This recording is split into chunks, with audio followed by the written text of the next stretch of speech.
Le Parlement européen accueille un événement qui consacre l'influence de plus en plus grandissante et inquiétante du MAC, le mouvement pour l'autodétermination de la Kabylie. Les députés européens de l'extrême droite française notamment ont pu introduire le MAC au cœur même du Parlement européen. Le MAC officiellement sera associé à un débat permettant de discuter de la situation des libertés des minorités en Algérie, notamment de la minorité chrétienne et des minorités berbères, kabyles. Ça illustre une nouvelle percée, il faut le dire, une nouvelle percée du MAC au sein des institutions internationales. C'est qu'on n'est pas un mouvement folklorique, c'est qu'on devient petit à petit un mouvement politique que certains considèrent comme crédible. Et cette récupération politique du MAC, elle est dangereuse pour l'Algérie. On laisse le MAC œuvrer lui-même pour s'accaparer le discours de défense des minorités en Algérie. C'est très machiavélique de sa part. Il veut se présenter comme le défenseur des minorités. Ça lui attire des sympathies de certaines grandes puissances qui sont très sensibles à la défense des minorités, notamment les minorités chrétiennes. La politique bête et méchante du régime Tebboune, à force de trop persécuter le MAC, à force d'emprisonner plus de 1300 personnes en Algérie juste pour des liens direct et indirect avec le MAC, et ben le MAC a fini par attirer les mouvements politiques européens. Le Parlement européen accueille un événement qui consacre l'influence de plus en plus grandissante et inquiétante du MAC, le mouvement pour l'autodétermination de la Kabylie, au sein des institutions européennes.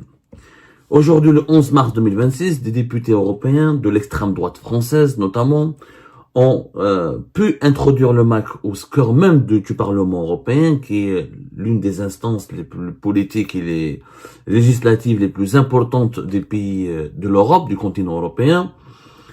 Le MAC officiellement sera associé aujourd'hui le 11 mars 2026 à un débat permettant de discuter de la situation des libertés des minorités en Algérie, notamment de la minorité chrétienne et des minorités berbères, kabyles en l'occurrence, selon la formulation, les présentations qui ont été faites de ce débat.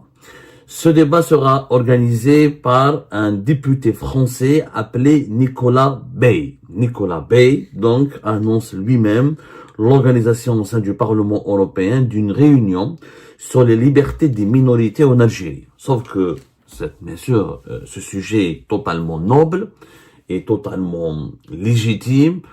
Je ne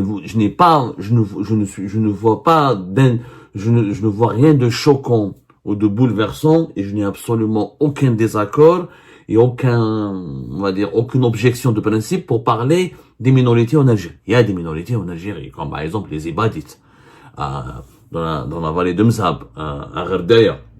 Sauf que dans ce débat, il est d'ores et déjà orienté. Et ça se voit qu'il est canalisé politiquement, puisque les invités qui vont participer à ce débat et les intervenants de ce débat sont tous des sympathisants ou des membres du MAC. Alors, Nicolas Bey a invité Esbou Edkassi, qui est le président de la Ligue kabyle des droits de l'homme, qui est un sympathisant déclaré du MAC. Alors, la Ligue kabyle des droits de l'homme est officiellement une association française qui existe depuis 3 ans. Elle a été créée le 22 février 2023. Le 22 février, c'est pas un choix fortuit parce que c'est la date du Hirak. Elle n'est pas liée organiquement au mouvement pour l'autodétermination de la Kabylie, mais elle est liée politiquement et idéologiquement. Et son leader, Esbou Edkassi, a été honoré récemment par Farhat Mehani, notamment le 8 mars 2025, où il a reçu un prix des mains, des propres mains de Farhat Mehani, et c'est un partisan ou un sympathisant déclaré du MAC.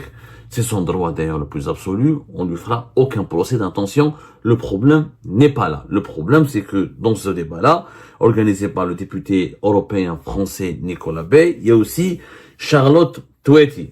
Charlotte Touati, c'est une historienne, une personne respectable, très respectable, avec laquelle d'ailleurs je souhaite débattre. Elle est historienne, elle enseigne en Suisse. Elle est aussi une sympathisante déclarée du MAC. Elle enseigne à l'université de Lausanne et elle est spécialisé dans l'histoire des minorités religieuses en Afrique du Nord, notamment dans l'histoire de la minorité chrétienne, dans l'histoire des chrétiens de l'Afrique du Nord. Charlotte Touati, son père est kabyle, sa mère, elle était juive et elle a vécu en Europe, elle enseigne en Suisse. C'est une sympathisante déclarée du MAC puisqu'elle a participé le 14 décembre dernier à la cérémonie de déclaration unilatérale de l'indépendance de la Kabylie organisée par le MAC et elle avait même été invitée à l'estrade pour prendre le micro et faire un petit discours dans lequel elle s'était enthousiasmée de cette cérémonie et de cette démarche consistant à séparer la Kabylie de l'Algérie. C'est une sympathisante déclarée du MAC, elle ne le cache pas ses opinions. Et ce n'est pas vraiment ça le problème. Le problème, bon, dans ce débat-là, il y a aussi Yann Bali, président de Chrétiens Solidarité. On aurait aimé que dans ce débat-là, il y a d'autres voix qui incarnent d'autres tendances, qui illustrent d'autres sensibilités et qui pourraient avoir d'autres points de vue aussi sur la situation des minorités en Algérie ou sur le concept de minorité en Algérie. Ce débat, en réalité, il est monopolisé dès le départ par les voix du MAC, deux sympathisants, deux personnalités liées au MAC et qui ont participé directement à la démarche d'une déclaration unilatérale de l'indépendance du MAC. Et l'organisateur de ce débat, son identité, elle est éloquente et elle indique aussi un certain positionnement politique et idéologique, puisque Nicolas Bey était l'un des membres du Front National depuis le début des années 90. Il est député européen depuis 2014. Il est depuis 2022 l'un des compagnons d'Éric Zemmour, la figure de l'extrême droite française. Il avait quitté le Rassemblement national pour lequel il avait milité. Il travaille comme conseiller régional de la région de Haute-Normandie depuis 2010. Et au sein du Parlement européen, il co-préside le groupe Europe des Nations et des Libertés. C'est un groupe qui regroupe les mouvances et les partis de l'extrême droite européenne. Et c'est un très proche d'Éric Zemmour et c'est lui qui organise ce débat avec sous l'égide d'une autre figure de l'extrême droite française qui s'appelle Marion Maréchal. Il était très proche, c'est le collaborateur direct de Marion Maréchal. Marion Maréchal, pour celles et ceux qui ne la connaissent pas, les Algériens de France la connaissent parce que c'est une habituée des plateaux de télévision ici en France. Marion Maréchal Le Pen est la petite fille de Jean-Marie Le Pen, le président et fondateur du Front National qui va devenir plus tard le Rassemblement National. Elle est la nièce de Marine Le Pen, la leader actuelle de l'extrême droite française, le Rassemblement National. Marion Maréchal Le Pen a divorcé avec sa famille politique originelle, qui est le Rassemblement National. Elle a rejoint le parti qui a été créé par Éric Zemmour, Reconquête, en 2022. Elle était vice-présidente de 2022 à 2024. Donc, c'est une figure politique importante de la famille Le Pen. Et Marion Maréchal, elle a des accointances, elle soutient ouvertement le MAC, nous avons pu le confirmer. Elle a des relations personnelles avec des dirigeants du mouvement pour l'autodétermination de la Kabylie et elle soutient la cause du MAC et elle œuvre pour la promotion de la cause du MAC au sein des institutions politiques françaises et au sein des institutions politiques européennes. Selon nos investigations, au cours de ce débat qui sera organisé aujourd'hui au Parlement européen, il y aura les députés de 5 pays européens qui vont participer, qui ont répondu à l'invitation des organisateurs, de Nicolas Bey, sous le lobbying de Marion Maréchal. Et Farhad Mhenni, le leader du MAC, lui-même, il est attendu aujourd'hui au Parlement européen à Strasbourg. Et plusieurs autres cadres dirigeants du MAC vont y participer. Un dîner est aussi prévu pour clôturer cette journée, pour mettre en relation les militants et leaders du MAC avec les députés des mouvements d'extrême droite européenne. Ça illustre une nouvelle percée, il faut le dire, une nouvelle percée du MAC au sein des institutions internationales. Je rappelle que le MAC, déjà à la fin de l'année 2025, on en a parlé, il a été l'invité d'honneur du Parlement britannique. Rappelez-vous de l'émission que nous avons réalisée le 27 novembre 2025. Le MAC a l'honneur au Parlement européen, au Parlement britannique, qui candidat aux accords d'Abraham avec Israël, puisque à cette époque, nous avions parlé de l'événement qui a été organisé par la Henry Jackson Society, qui est un puissant think tank basé à Londres et qui c'est un acteur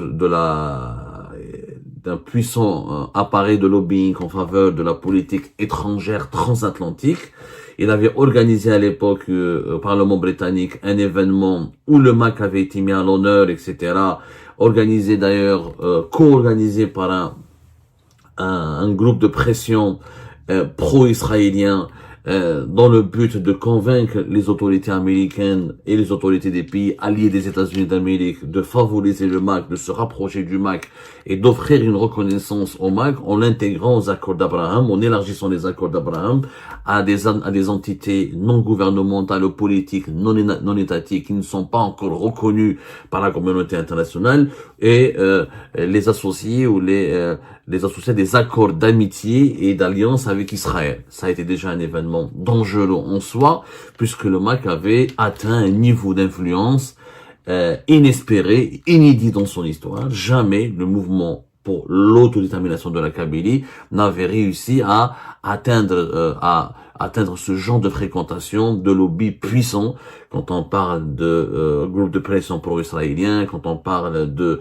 lobby ou de think tank influent et un acteur de clé dans la politique transatlantique, quand on s'invite au Parlement britannique en novembre 2025 et qu'en février 2026 on s'invite au Parlement européen, c'est qu'on a plus que de la notoriété, c'est qu'on n'est pas un mouvement folklorique, c'est qu'on devient petit à petit un mouvement politique que certains considèrent comme crédible, que certains considèrent comme incontournable et que certains veulent utiliser pour des agendas politiques ou pour des feuilles de route bien précises. Jusque-là, effectivement, les mouvements politiques ou les mouvances politiques ou les lobbies politiques qui invitent le MAC ou qui fréquentent le MAC ou qui utilisent le MAC ou qui ouvrent leurs portes ou qui introduisent le MAC au sein de certaines institutions politiques prestigieuses et influentes et puissantes comme le Parlement britannique ou le Parlement européen sont, force est de le constater, très liés à des lobbies, à l'extrême droite européenne ou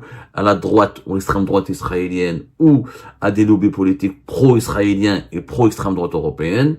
Ça c'est vrai, c'est que le MAC et ces mouvements-là qui sont considérés comme fascistes, xénophobes et racistes en Europe, c'est vrai que ça peut nuire et ça peut discréditer le MAC. Il n'en demeure pas moins que ces mouvements sont de plus en plus populaires.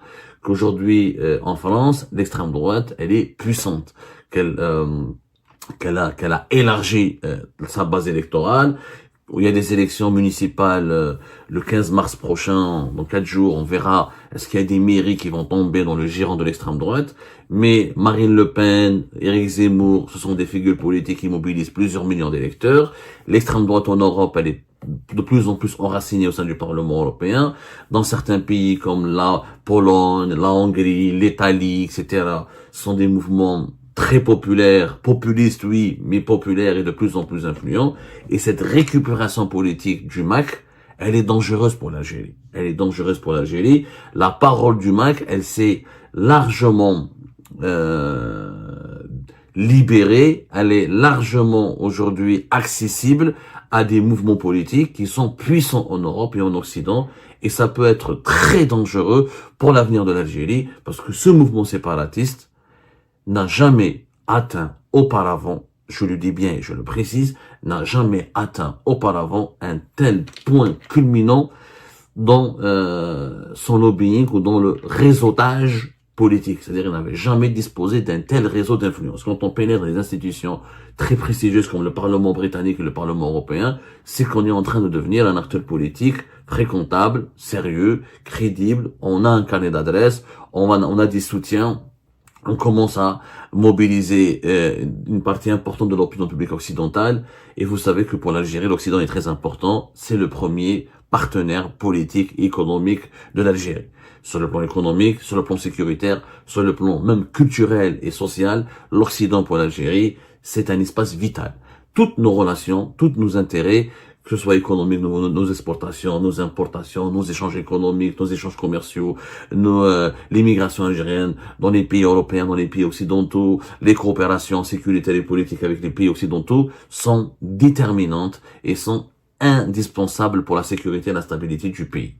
Le MAC est en train de percer dangereusement. Bon, c'est peut-être pas la première fois que le MAC s'invite au Parlement européen, puisque le 17 janvier 2023, Farhat Mahani avait prononcé une allocution devant des parlementaires européens pour parler de la situation en Kabylie. À l'époque, c'était une invitation d'un groupe parlementaire de gauche, les Verts Alliance Libre Européenne. Sauf cette fois-ci, c'est un débat sur les minorités en Algérie. C'est un glissement de sens qui est inquiétant. On associe dans l'esprit et dans la mentalité de certains élus européens les minorités au MAC. Sauf que les minorités n'ont aucun lien avec le MAC. Les Zébadés de Rabdaya n'ont pas de lien avec le MAC. Les Kabyles ne sont pas vraiment une minorité. Les mères chrétiens sont une minorité. Mais les chrétiens ne sont pas tous Kabyles. Ça, c'est une erreur. Il y a beaucoup de chrétiens évangélistes en Kabylie, mais il y a des chrétiens à Alger, à Oran, à Tlemcen, à Constantine, à Annaba, etc. Et tous les chrétiens kabyles ne sont pas forcément, ils ne sont pas militants du MAC. Il y a des raccourcis très dangereux. On est en train de surfer sur une thèse, qui est la thèse des minorités persécutées en Algérie. Ces minorités doivent être défendues, sauf qu'on associe ces minorités à un mouvement séparatiste qui est le MAC, et on laisse le MAC œuvrer lui-même pour s'accaparer le discours de défense des minorités en Algérie. Donc le MAC joue sur cette option, c'est très machiavélique de sa part. Il veut se présenter comme le défenseur des minorités, il veut se présenter comme comment dirais-je, le mouvement politique qui est la voix des opprimés et des minorités opprimées et des minorités persécutées. Ça lui donne une légitimité, ça lui ouvre une publicité sur la scène mondiale et internationale, et ça lui attire des sympathies de certaines grandes puissances qui sont très sensibles à la défense des minorités, notamment les minorités chrétiennes. Vous savez, l'Occident, les puissances occidentales ont un héritage politique et culturel judéo-chrétien qui est indéniable, et ça peut être une porte d'entrée auprès des décideurs européens et occidentaux pour le MAC. C'est machiavélique, mais encore une fois, j'invite à un débat. Le MAC n'aurait jamais pu atteindre encore une fois atteindre ce tel niveau de lobbying et d'influence sans la politique bête et méchante du régime Tebboune. À force de trop persécuter le MAC, à force de parler du MAC chaque jour, à force de l'évoquer chaque jour, à force de s'acharner contre lui à travers une propagande liberticide, méchante et bête et cruelle, à force d'emprisonner plus de 1300 personnes en Algérie juste pour des liens directs et indirects avec le MAC, à force de s'acharner sur le MAC encore une fois, en lançant contre lui des opérations de propagande médiatique et des propagandistes au quotidien, à force de faire du MAC un objet, un problème national, le MAC a fini par attirer les mouvements politiques européens. Certains mouvements politiques a fini par s'inviter au Parlement britannique, au Parlement européen. C'est le régime Tebboune qui a offert au MAC une vitrine diplomatique et politique inespérée. Jamais à l'époque de Bouteflika, le MAC n'a eu autant de publicité, n'a été autant renforcé, n'a été autant médiatisé, n'a été autant,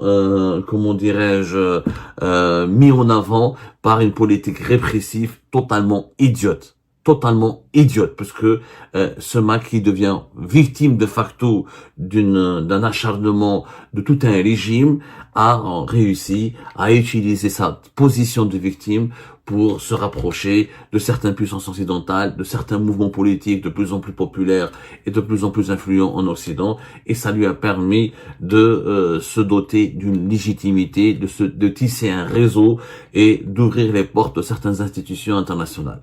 C'est la plus grosse erreur du régime Tebboune. Tebboune ne se rend pas compte qu'il est en train de nourrir le MAC, ce serpent, en essayant de le mordre, en essayant de le tuer, en essayant de le persécuter à force de le traquer au quotidien, ce serpent a été nourri et le serpent va mordre maintenant. Le régime Tebboune est en train de le mordre puisque ce serpent a été doté d'un venin de plus en plus dangereux. Ce venin, c'est les relations de lobby et les relations politiques qu'il tisse avec des lobbies influents et des lobbies importants. C'est vraiment une erreur fondamentale.